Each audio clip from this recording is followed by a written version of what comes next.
Hey folks, welcome to Black Gumbo. Today I'm going to talk about a couple of products I've purchased recently and give you my impressions of them and take a little walk around the garden after a rainstorm. So come on, let's go. I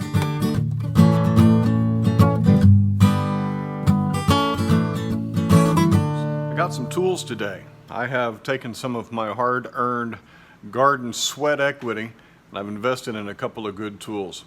I got them from the Garden Tool Company. And this is a company that imports these Sneeboer Zns. I don't know if I'm saying it right, I'm probably not. But these are tools that come from the Netherlands, and they are very well made and should last a lifetime. And after all, that's why I invested in these tools. They're not cheap, but they are very, very nice tools, and they should last a lifetime. If they don't, I'm going to be kind of disappointed. What I really needed was a compost fork. And the compost forks that I've used in the past have been, big box store brands that the ferrule at the end of the handle rusts out and your fork falls off.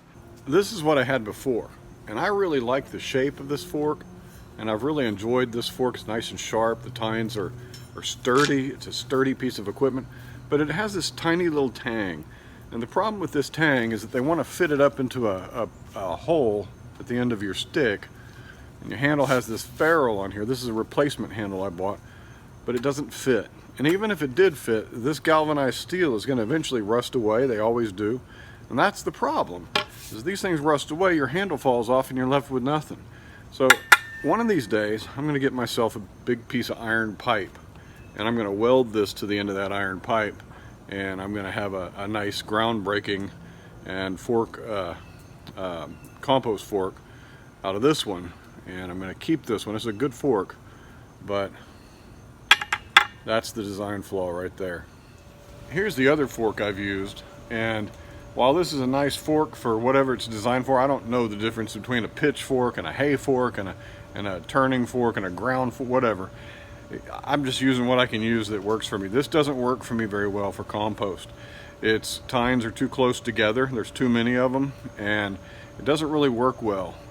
It does well for spreading mulch, for spreading compost, and it's good for that. But I haven't found it very good for actually digging down deep into compost and turning it. So this fork doesn't work for me for that. Otherwise, it's a pretty decent fork. Again, it has this ferrule that's going to eventually rust away, and I'm going to be left with this thing here that I need to replace into a new handle. But so far, so good. But it doesn't turn my compost. It's no good, man. A fork's got to last. It's got to be able to stand up to some heavy work. Sometimes I want to go and fork the ground and turn up some soil, and you got to have something that really stays together, and all these forks just haven't done it for me. I also needed a fork that has tines that are further apart than the one I've currently got, so I can dig down in some coarse compost and turn it over and move it around. And yeah, so I want to show you what I've got. Check this out. This is a Sneeboer compost fork. It is a short one. It's got a nice little wooden handle here, and I'm going to oil this up with some linseed oil and preserve it really well.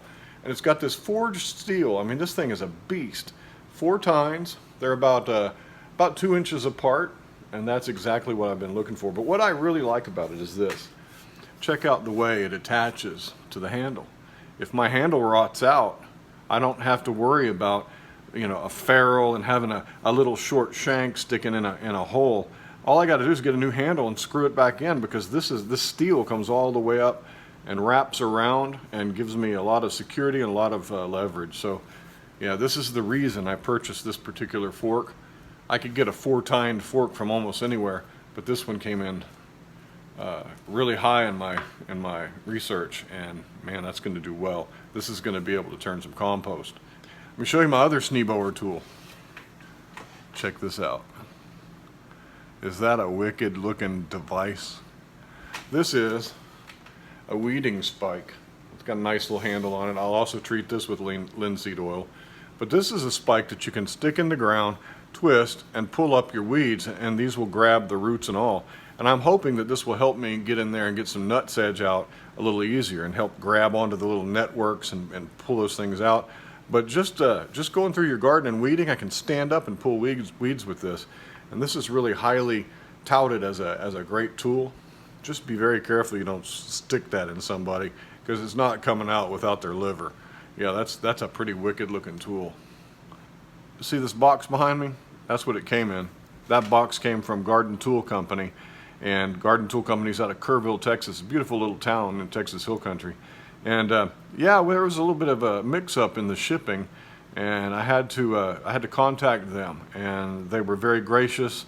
They were very accommodating, and everything was. I mean, customer service was fantastic. So, yeah, if you're looking for some good tools, I'm giving them a plug because I like their tools a lot, and I really appreciate their service. Yeah, it's not cheap, but it'll last you a lifetime. If you need some tools, some garden tools, they've got some really nice hand-forged one from the Netherlands. Garden Tool Company, go look them up.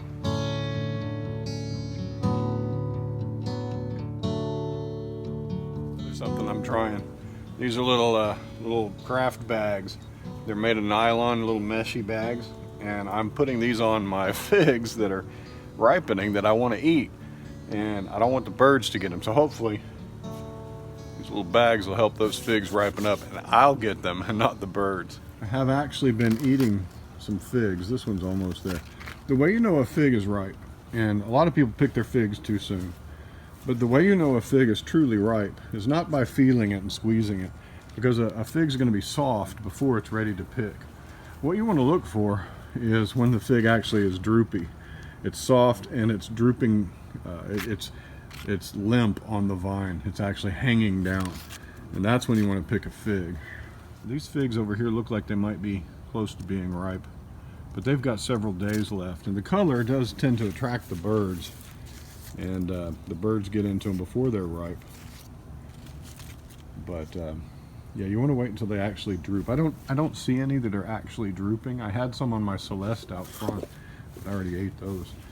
But yeah, I've got a video that talks about when to know if your fig is right, and I'll link you to that one. It's actually a pretty interesting comparison of a ripe fig and an almost ripe fig, and we take them off and cut them open and look at them. So yeah, figs are getting ripe now. So we got a good rain today, and the garden looks happy. My corn is doing great, really thriving in this soil, and the beans coming up amongst the corn, they look like they're healthy. So I'm going to call this a successful remediation, and I'll do a separate video on that, and we'll wrap up this whole grazon poisoning that we've experienced with a final video once I'm completely sure that this is a working method. But so far it's looking promising. Beans are growing up without any deformation, and it looks like our grazon problem has finally been remediated. My squash, besides being home to lizards, will not give me any female blooms. There's one down in there. Finally, I think I got one. Most of these blossoms on here are males, and so I haven't been eating any zucchini. Now that's frustrating, huh? Look how good those plants are doing. A few leaves getting shaded out, but otherwise real healthy. There's one down there. There's a zucchini. Yeah. Real healthy after recovering from spider mites early in the spring, and they've been doing well in these pots. And really, to be honest, I haven't really cared for these. I haven't fertilized them much. I'll dump extra fertilizer in there if I've got some left over when I'm going around giving my other plants fertilizer. But for the most part, I've left these alone and let all that slow release fertilizer in those pots feed these plants, and that's been pretty sufficient. These pumpkins over here are doing well. This right here is growing a lot better than the other two, and I'm not entirely sure why, other than perhaps it gets more sun over here, because my house shades that side of my garden earlier in the evening than this one here. So perhaps that's something we need to look into. Here's the status of the cowpeas. They're about 1.5 feet tall. Well, about 1 foot tall, most of them. But you know, cowpeas will take over this area and cover it up really well. Cowpeas put on a lot of foliage, a lot of vegetation, and they'll sprawl out and kind of fill this area, and that's what I want. Peppers got beat today by the rain. They're looking kind of sad, but they'll perk up. I have found, and tell me if this is the case with you as well, I found that these larger peppers, like this bell pepper and those ancho peppers over there, of which I've harvested recently, so there's not many peppers growing on there, but I found they do better in the ground than in a pot. That they get twice as big, twice as fast, and put on twice as much fruit when they have room to spread their roots around. And I don't do anything with these peppers. I don't really care to water them much. They just get the rainwater. And being in the ground, they send their roots down looking for water. They're just more healthy overall.